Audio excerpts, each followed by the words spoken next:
ভারতকে জবাব দিতে এবার পাল্টা হামলা শুরু করেছে পাকিস্তান। বৃহস্পতিবার রাতে পরপর বিস্ফোরণে কেঁপে উঠেছে ভারত।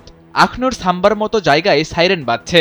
আন্তর্জাতিক সীমান্ত অতিক্রম করে একাধিক রকেট উড়ে এসেছে ভারত সীমানায়। ভারতের আকাশ প্রতিরক্ষা ব্যবস্থাকে পাকিস্তানি হামলা প্রতিহত করতে সক্রিয় করা হয়েছে। ভারতীয় সংবাদ মাধ্যম জানিয়েছে, বৃহস্পতিবার রাতে পাকিস্তানের মোট ৮টি ক্ষেপণাস্ত্র ভারত ধ্বংস করেছে। পাক হামলার নিশানাই ছিল মূলত জম্মু কাশ্মীরের বিমানবন্দর, সাম্বা আর এসপুরা আরিনা সংলগ্ন এলাকা। আকাশ প্রতিরক্ষা ব্যবস্থা S-400 দিয়ে এই ক্ষেপণাস্ত্রগুলি আটকানো হয়েছে। পাশাপাশি জম্মু বিশ্ববিদ্যালয়ের সামনে থেকে দুটি পাকিস্তানি ড্রোন গুলি করে ভূপাতিত করা হয়েছে। জম্মু শহরে মোবাইল নেটওয়ার্ক বন্ধ করে দেওয়া হয়েছে। জম্মু বিমানবন্দর পাঠানকোটের বিমানবাহিনীর ঘাঁটিতে সাইরেন বেজেছে। সাইরেনের শব্দ শোনা গেছে বারামুলা, কুপওয়ারার মতো এলাকাতেও। এছাড়া শহরের নানা প্রান্ত থেকে বিস্ফোরণের শব্দ শোনা গেছে।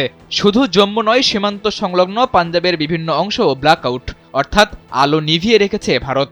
পাঞ্জাবের হোশিয়ারপুরের ডেপুটি কমিশনার আশিকা জৈন জানিয়েছেন, ভারতীয় বিমান বাহিনীর নির্দেশে শহরে ব্ল্যাকআউট করা হয়েছে। পরবর্তী নির্দেশ না দেওয়া পর্যন্ত এই ব্ল্যাকআউট চলবে। পাকিস্তানের ভয়ে অমৃতসরও ব্ল্যাকআউট করে রেখেছে ভারত।